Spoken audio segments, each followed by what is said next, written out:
Welcome back to the Wardrobe of Flow. And today we're going to be taking a look at the Sylvaneth subfactions. If you are unaware, subfactions are optional rules that you can do to add a few abilities to your army, as well as command traits and artifacts. I'm going to be giving each subfaction a rating, so you can better build your lists around these various factions. First up, we have the Dreadwood. They get a C plus from me. For their army-wide ability, you reroll hit rolls of 1 for Spite Revenants. This is a fairly good ability. Rerolling ones to hit is becoming more rare in 3rd edition, so having access to that is really useful. It's the only downside is it's only for Spite Revenants, and there are other subfactions that you'll see later that apply to everybody. So little narrow in its army-wide ability. The command ability is awesome. It's a teleport, so you can pick a unit and teleport it 9 inches outside of an enemy unit. Perfect. The command trait is kind of meh. You reroll successful enemy battle shock if the general is within 6 inches. Battle shock is never something that you should rely on. It's kind of janky and it's just kind of meh. The artifact is okay. -1 for wound rolls that target the bear. Again, that's fine. Overall, C plus rating. A little bit about their lore is these Sylvaneth are intensely cruel, and they are all about terror and pain and misdirecting their opponents. And a lot of their ranks are Spite Revenants. Spite Revenants make up the bulk of the Dreadwood. On the tabletop, they're an interesting idea, and the lore behind them is super cool if you ever want to read into it. But the base Sylvaneth rules are they're not strong enough for this idea to work. And also, their main draw is that command ability teleport, but with 3rd edition, Wildwoods are much easier to get down, and you can teleport to those anyway. So if you are good with your Wildwoods, you don't really need the command ability teleport. Next we have Gnarlroot. This is my personal favorite glaive. I have found the most success with this one. I gave them an A rating. So the army-wide ability for these guys is the reroll hit rolls of 1 if they're wholly within 12 inches of a wizard. And another thing to note is that rerolling 1s to hit also applies to the wizard themselves. So if you say have Drycha, she's a wizard, she will give herself +1, or not +1, sorry, reroll hit rolls of 1. That is a phenomenal ability. It's very easy to use, and Sylvaneth have access to a ton of wizards that oftentimes you'll have so many wizards that this army-wide ability's aura is functionally map-wide. Their command ability is good. It's a 6+ ward, and wards are always going to be useful. Being a 6+, it's not as reliable as other native wards, but it's good. You can never go wrong with a ward. Their command trait, so if your general has cast a spell and the spell isn't unbound, you can pick a unit with an 18 and heal it D3. This is super nice to help top up your wounded heroes or multi-wound models, and with specific units, it's going to be pretty likely to go off. The artifact, roll 3d6 for casting Unbinding, and you take the 2 highest values. This is very, very good. It makes the casting of your spells significantly more reliable. And overall, this is a fantastic subfaction. The lore of these guys is that they are the most mysterious and secretive of the Sylvaneth. They tend to stick to themselves and even kind of shy away from other Sylvaneth. They're very magically adept, and they enjoy unearthing magical mysteries or lore, or they like to collect information, and specifically pertaining to magic. In my opinion, on the tabletop, they're probably the best faction to play right now.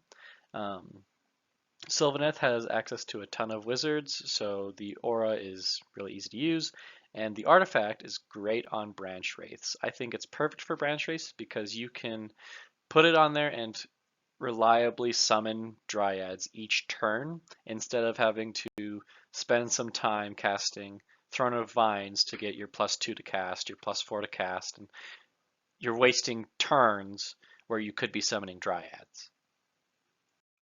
Next up, we have the Harvestboon.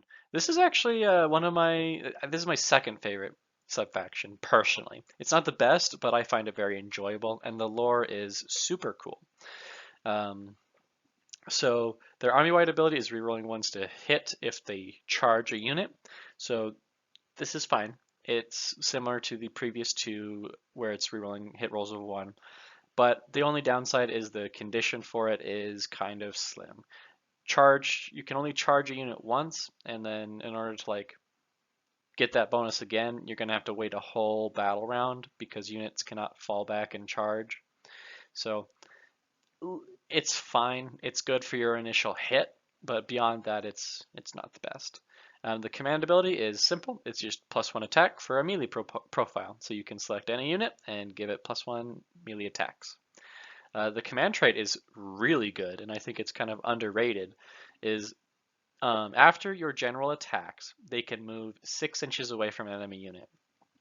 So this is awesome because you can send in um, Dorthu or a really tanky kill a unit, swing, and then the enemy doesn't get to swing back at you. So it's a massive boost to your survivability. The artifact is simple. It's just a +1 attack for melee. So the lore of these guys is they're the youngest Glade. They were seeded and grown in the Age of Chaos, which is that was kind of when Chaos started winning after the Age of Myth. But that's a whole nother video. Anyway, they are filled with hope and determination, and they tend to be optimistic and fairly upbeat. They are almost jovial in how they serve Alariel and the Sylvaneth in general. And kind of something funny that I'd like to note is they are often known to compete as to who can get to the enemy the first or who can um, be the most efficient in combat. They're a super unique glade that I enjoy the lore of. I think they're a bit of a sleeper pick. Oftentimes, I don't see Harvestboon talked about all that much. They work well for a melee focused list, and a list that I have found success with is kind of a put all your eggs in one basket and just go to town. If you take a Spirit of Durthu as your general in Harvestboon and stack all of your buffs on him, like the um, command ability and the artifact, you're going to get a whole bunch of attacks. And then Durthu will be able to move and get away from the enemy so he doesn't get attacked back. So it's a really powerful combo that I think is a little underrated, but it is kind of niche. So I give it a B+. Next up, we have the Heartwood. This is a odd one. It's fairly good. I'd say it's on tier with the Harvestboon. The army-wide ability is pretty garbage. It's just +1 bravery, which bravery doesn't really affect the game all that much. And so just getting the +1 it's nice, but it's nothing you're going to write home about. The command ability is pretty good. You pick an enemy unit and you reroll all hit rolls and wound rolls of 1 that target that unit. So basically you can pick an enemy and you're just going to focus down that enemy as best you can. The command trait is really bad. For the general, when they die on a 2 to 5, you can deal D3 mortal wounds back, and on a 6, you can do D6. Anything that relies on your general dying kind of sucks. I don't really like this command trait. For the artifact, this is really, really powerful. This is kind of the whole reason you take Heartwood, is you reroll every failed hit roll for Kurnoth Hunters wholly within 12 of the general. Now, if you are unaware, Kurnoth Hunters are currently the best unit in the Sylvaneth roster. They are fantastic units, and making them more accurate is really powerful. Their lore is they are the heirs of Kurnoth, which, if you are unaware, Kurnoth is the consort of Alariel and the god of the hunt. There's a whole lot more you could talk about with Kurnoth, but really that's the basics of it. Kurnoth hunters tend to be from the Heartwood glaive, same with free spirits, and they partake in the wild hunt. So it's where one enemy or something will be hunted down by the Heartwood. So this is your Kurnoth Hunter subfaction. It's all about the Kurnoth Hunters. And it's a pretty good subfaction to take if that's what you want to focus your army on. But because it is kind of niche and only the artifact is what you're really getting out of it, I'm going to give it a B. Next up, we have the Ironbark Glade. The army-wide ability is you reroll Battle Shock tests if wholly within 12 of a hero. This is terrible. Battle Shock doesn't really affect things all that often, and it has a condition of you need to be near a hero, which you should be near a hero, but still, it's not very good. The command ability is when an enemy charges you, you can deal damage back to it. So on a 2-up, you deal D3. This could potentially be useful, but it's okay. The command trait is fine for the commander. You reroll save rolls from missile weapons that target him. So if you're going up against a missile-heavy army, then this could be useful. And the artifact is a +1 to wound rolls for melee. This subfaction is kind of interesting. They are the toughest and most stalwart of the Sylvaneth, and they're very stubborn. And because of this, they are often found allying with Duarden or dwarves. And their lore is interesting. They're pretty cool, but the tabletop, they're pretty bad. I think this is the worst subfaction. The bonuses you get aren't very useful, and they kind of miss the mark on these are supposed to be very tough units. They're supposed to be the hardest and the most tanky Sylvaneth, but they really don't succeed in that. Moving on, we have the Oakenbrow. So this is your big trees subfaction. Their army-wide ability is you subtract 2 from the wound chart for big trees. So your Tree Lord Ancients, your Spirits of Durthu, and your Tree Lords, on their War Scrolls, they have a wounds chart that their stats and their abilities degrade as they take wounds. And so this makes their degrading slower, or it kind of you get a little bit more value out of their brackets. And that's nice. It's a little situational, but it's nice. The command ability is pretty okay. So you don't have to take Battle Shock for Dryads within 18 inches of a hero. So Battle Shock or command abilities that affect Battle Shock are only good if it negates Battle Shock, because you can use Inspiring Presence, which is a universal command ability, to just negate Battle Shock. And this is the same thing as Inspiring Presence, but it's in a bubble for your Dryads. So it's pretty good. The command trait is +1 to your general's health pool, so they get an additional wound. It's good. It's simple. It's basic. It just makes your general a little harder to kill. And the artifact is a 6+ ward. Always good to have a ward. So this is the most numerous glade, and they're very regal and noble. They're also the oldest, being one of the first to be awakened by Alariel in the Age of Myth. And as such, they are all about Tree Lord Ancients and Tree Lords and Spirits of Durthu, the big boys. And it's kind of a shame that they're not very good, because they don't bring enough value to consider other options. The buffs they give are great, but they don't go far enough, or they don't, or they're a little too situational. It's kind of like good concept, poor execution. Um, I give them a C minus. Of course, you can make them work if you really are running a whole bunch of those big trees, but I think there's better options. And last but not least is Winterleaf. This is probably the second best or tied with the best subfaction. Their army-wide ability is really strong. It's 6s to hit for melee weapons, score 2 hits, and this is really really powerful.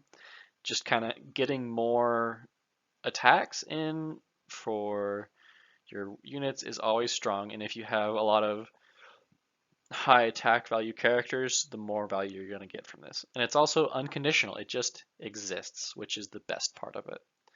The command ability is you pick one unit to get 6s to hit for shooting attacks, deal 1 mortal wound as well as normal damage. This is a little interesting. I never really got much value out of it, but it's useful. So you pick a unit, and if they're shooting something and they get 6s, it does some mortal wounds. It's fine, but oftentimes I don't really find it all that impressive. Because for this army, you want to be doing melee and melee damage. The command trait is okay. It's just a 5-up damage bounce back. So if your general gets hit on a 5-up, you can deal a mortal wound back. That's okay, but oftentimes anything that has the condition of getting damaged or dying is really bad. And also a 5-up is not very likely. Their artifact is very powerful. Once per game, after a unit fights, it can fight again. So you get to basically double the efficientness or double the effectiveness of a melee unit. And this can be really, really clutch if you just barely miss out on killing an enemy unit and need to finish it off, or it can turn the tides of battle. So you need to be able to use this artifact correctly. The lore of these guys is that they are the smallest of the Wargroves. It's kind of sad. They are very bitter and resentful because most of their Wargrove have been wiped out. There's not very many of these guys around.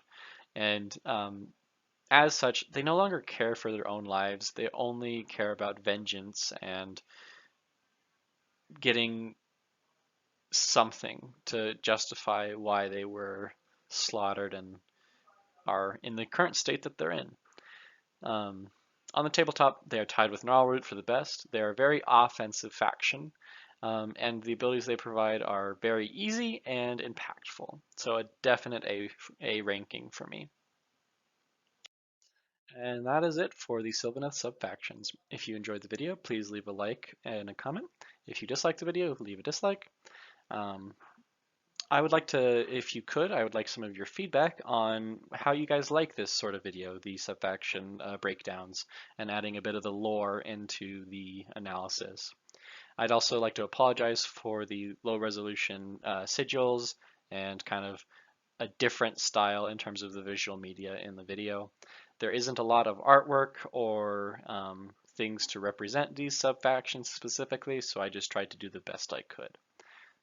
Anyway, if there's another army subfaction you'd like me to cover, please let me know. This has been the Wargrove of Will. I hope to see you again sometime soon.